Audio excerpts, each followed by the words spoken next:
बिस्मिल्लाहिर्रहमानिर्रहीम। अस्सलाम वालेकुम dear friends, welcome to my channel health and homeo by Fauzia.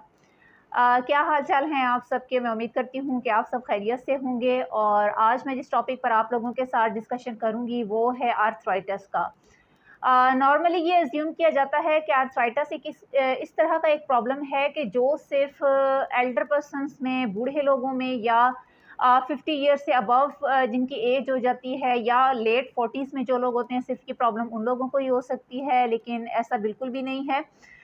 ये problem irrespective to the age and the gender है। इसमें किसी भी किस्म की एज की कोई लिमिटेशंस नहीं होती, ना ही इसमें मेल और फीमेल में ज़्यादा कम होने के चांसेस ज़्यादा पाए जाते हैं। ये प्रॉब्लम सब में ही बराबर की तरह देखा जाता है, जेंट्स में हो या ख़वातीन में हो। ख़वातीन में मेनोपॉज़ के बाद ये प्रॉब्लम्स देखने में स्पेशली ज़्यादा आती हैं। इसको हम नहायत सादा अल्फाज में इस तरह से डिफ़ाइन कर सकते हैं कि it is the inflammation of the joints as well as the stiffness of the joints. इसमें हमें जॉइंट्स की या जॉइंट्स के साथ रिलेटेड उसके जितने भी टेंडन्स होते हैं, मसल्स होते हैं या उनकी जो शीट्स होती हैं जॉइंट्स के ऊपर, उनकी इन्फ्लेमेशन हो जाती है और उसकी वजह से जॉइंट्स में स्टिफनेस आना शुरू हो जाती है। बैठने में, चलने में या आपको मूव करने में काफ़ी ज़्यादा प्रॉब्लम फेस करना पड़ रही होती है। तो आर्थराइटिस की भी आगे से काफ़ी ज़्यादा टाइप्स हैं। सबसे ज़्यादा जो फ़ेमस इसमें टाइप्स देखी जाती हैं उसमें ऑस्टियोआर्थराइटिस बहुत ज़्यादा देखा जाता है। इसके अलावा डिजनरेटिव आर्थराइटिस बहुत ज़्यादा है, रूमेटॉइड आर्थराइटिस है, as well as gout is the mostly common disease in the society. इसके अलावा अगर हम ज़्यादातर बात करते हैं, हमारी ज़्यादातर जो कंप्लेंट्स आ रही होती हैं उनमें रूमेटॉइड आर्थराइटिस और ऑस्टियोआर्थराइटिस जो है वो लेडीज़ में ज़्यादा देखने में आ रहा होता है, क्योंकि कैल्शियम की डेफिशिएंसी की वजह से और उनके लाइफ़स्टाइल की वजह से ख़वातीन इन दोनों प्रॉब्लम्स का ज़्यादा शिकार हो रही होती हैं। ऑस्टियोआर्थराइटिस और रूमेटॉइड आर्थराइटिस जो है, इन दोनों की जो इटियोलॉजिकल फैक्टर्स होते हैं, जो इनके पॉजिटिव फैक्टर्स हैं जिनकी वजह से ये पैदा हो रहे होते हैं, वो दोनों डिफरेंट होते हैं। अगर सबसे पहले हम ऑस्टियोआर्थराइटिस की बात करें तो इसमें हम देखते हैं कि जॉइंट्स की और या बोन्स की जो है वो डिजनरेटिव उसमें आर्थराइटिस आ रहा होता है। और इसमें ज़्यादातर जो है वो जॉइंट्स की जितनी भी उसकी शीट्स होती हैं, जो उसका कार्टिलेज होता है वो बहुत ज़्यादा ख़राब होना शुरू हो जाता है, बहुत ज़्यादा डिस्ट्रॉय होना शुरू हो जाता है। और ये एज के साथ साथ हो रहा होता है कि जैसे जैसे एज जो है वो कोई भी पर्सन जो है वो एडवांस एज में जा रहा होता है, तो उसके साथ साथ उसकी ये प्रॉब्लम जो है वो बढ़ती चली जा रही होती है। इसके अलावा ऑस्टियोआर्थराइटिस की जो कॉजेज़ हैं उसमें मैं बात करना चाहती हूँ कि ओबेसिटी, ऐसे लोग जो कि बहुत ज़्यादा मोटापे का शिकार होते हैं उनमें भी ऑस्टियोआर्थराइटिस का प्रॉब्लम आना शुरू हो जाता है। इसके अलावा जो लोग डायबिटिक हैं उनको भी ऑस्टियोआर्थराइटिस का प्रॉब्लम होता है, as well as history of injury अगर हो कि किसी को जॉइंट्स पे अगर चोट लगी है, चाहे वो किसी एक्सीडेंट में हुआ है या वो गिर गए हैं या किसी किस्म की किसी चीज़ के साथ उनका कोलिजन इस किस्म का हुआ है, तो इन सूरतों में भी ऑस्टियोआर्थराइटिस की प्रॉब्लम जो है वो पैदा हो जाती है। इसी तरह अगर हम रूमेटॉइड आर्थराइटिस की बात करते हैं, जिसको आरए फैक्टर भी बोला जाता है, इसमें होता क्या है कि हमारी बॉडी का जो अपना एक इम्यून सिस्टम होता है वो खुद ब खुद जो है वो बोन्स को जो है वो उसमें इन्फ्लेमेशन पैदा कर देता है और उसको डिस्ट्रॉय करना शुरू कर देता है।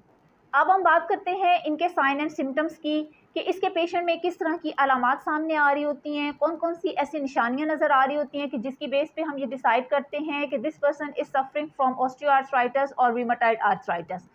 फर्स्ट ऑफ ऑल स्टिफनेस और जो इसमें इन्फ्लेमेशन है, these both are the main symptoms. हर किसी में ये नज़र आ रहे होते हैं। किसी को जो उनकी चलने की सलाहियत है, उनको चलने के दौरान बहुत ज़्यादा पेन महसूस हो रही होती है, उनको अपने जॉइंट्स में बहुत ज़्यादा स्टिफनेस महसूस हो रही होती है और ये सब इन्फ्लेमेशन की वजह से हो रहा होता है। बहुत से लोगों में ये भी देखा गया है कि उनके जॉइंट्स में स्पेशली सबसे ज़्यादा जो इफ़ेक्टेड पार्ट्स होते हैं, सबसे ज़्यादा जो जॉइंट्स हमारी बॉडी के इफ़ेक्ट हो रहे होते हैं वो नी जॉइंट होता है, एज़ वेल एज़ हमारा एल्बो जॉइंट होता है। नेक की प्रॉब्लम बहुत ज़्यादा आ रही होती है, स्पाइन में बहुत ज़्यादा आ रही होती है और इसके साथ-साथ हिप बोन की जो प्रॉब्लम्स हैं, जो पेन्स हैं, वो सबसे ज़्यादा देखी जाती हैं। तो जब हम नीज़ की बात करते हैं तो इसके पेशेंट्स को क्रंचिंग साउंड्स फील होती हैं, specially when they start to walk. अगर सिटिंग पोजीशन में है और वो चलना स्टार्ट करते हैं तो भी उनको क्रंचिंग साउंड्स आ रही होती हैं अपने जॉइंट्स में से। इसके अलावा उनको अपने जॉइंट्स में स्वेलिंग नज़र आ रही होती है। कुछ लोगों को तो रेडनेस भी हो रही होती है और शाइनी किस्म की एक लुक जो है वहाँ पे स्किन दे रही होती है। और बाज़ केसेस में तो आर्थराइटिस हो या इसमें रूमेटिज़्म हो, गाउट हो, इसमें बोन्स की या जॉइंट्स में डिफ़ॉर्मिटीज़ भी देखने में सामने आई हैं। इसका मतलब है कि वहाँ पे किसी न किसी किस्म का कोई ना कोई जोड़ में बिगाड़ पैदा हो जाता है, जिसकी वजह से वो जोड़ जो है वो बदनुमा नज़र आना शुरू हो जाते हैं और पेनफुल भी होते हैं एज़ वेल एज़। अब बात करते हैं होम्योपैथिक मेडिसिन्स की, because the homeopathic medicines are the best way to treat the arthritis as well as rheumatoid arthritis or the osteoarthritis because there is no possibility of the side effects। तो सबसे पहले जो medicine जिसका मैं जिक्र करना चाहती हूँ वो बहुत ही ज़्यादा बेस्ट मेडिसिन है, बहुत ही ज़्यादा इफेक्टिव मेडिसिन है और इसका नाम है रक्सटॉक्स। रक्सटॉक्स का मैंने अक्सर बहुत सी प्रॉब्लम्स में जिक्र किया है क्योंकि ये इसकी जो स्फीयर ऑफ एक्शन है वो बहुत ज़्यादा वास्ट है, स्पेशली बोन्स के ऊपर और जॉइंट्स के ऊपर। तो ये मेडिसिन बहुत ही ज़्यादा अच्छे असरात दिखाती है। अब जो इसकी सिम्टम्स होंगी, जो इसकी अलामात होंगी, वो कुछ इस तरह से हैं।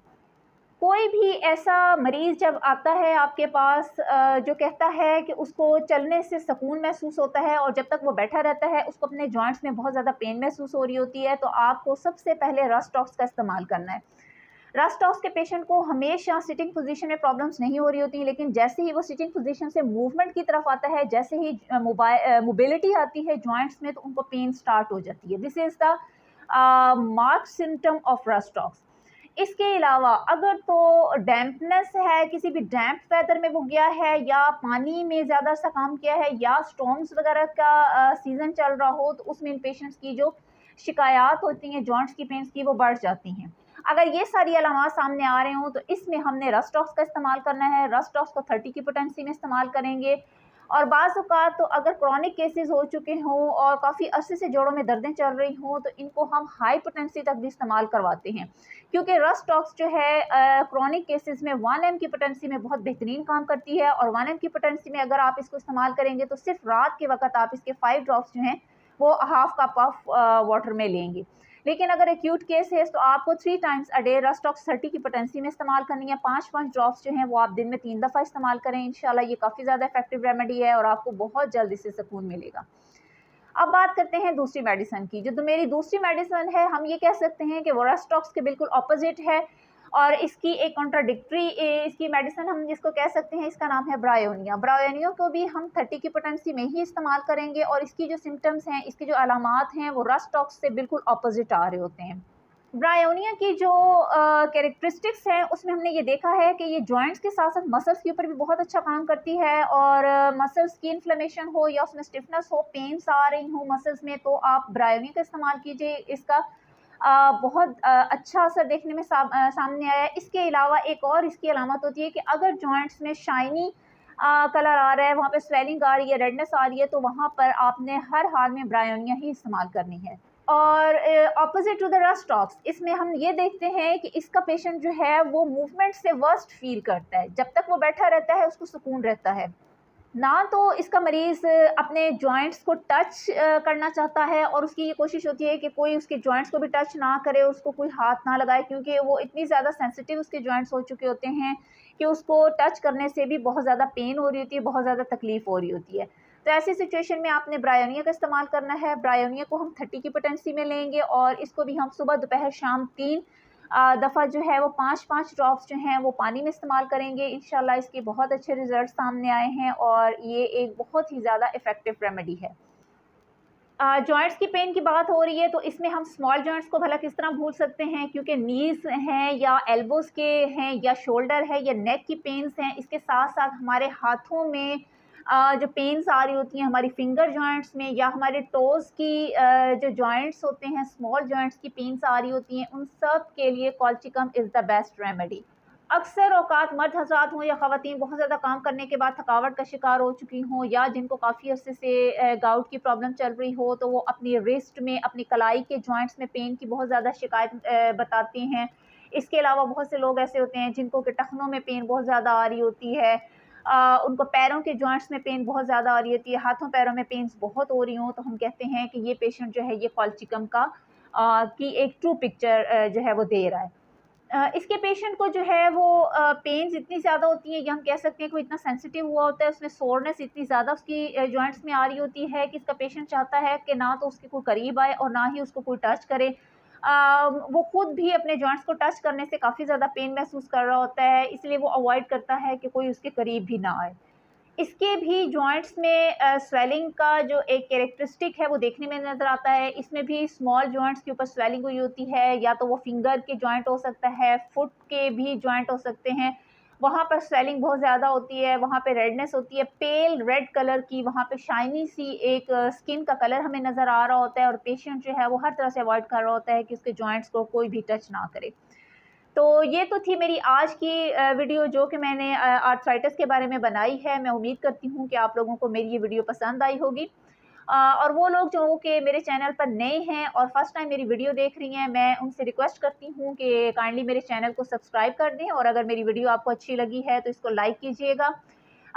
अगर आप लोग भी मुझसे कोई बात शेयर करना चाहते हैं या वीडियो के बारे में कुछ कहना चाहते हैं तो काइंडली कमेंट बॉक्स में ज़रूर कमेंट दीजिएगा। Thank you so much. अल्लाह हाफ़िज़।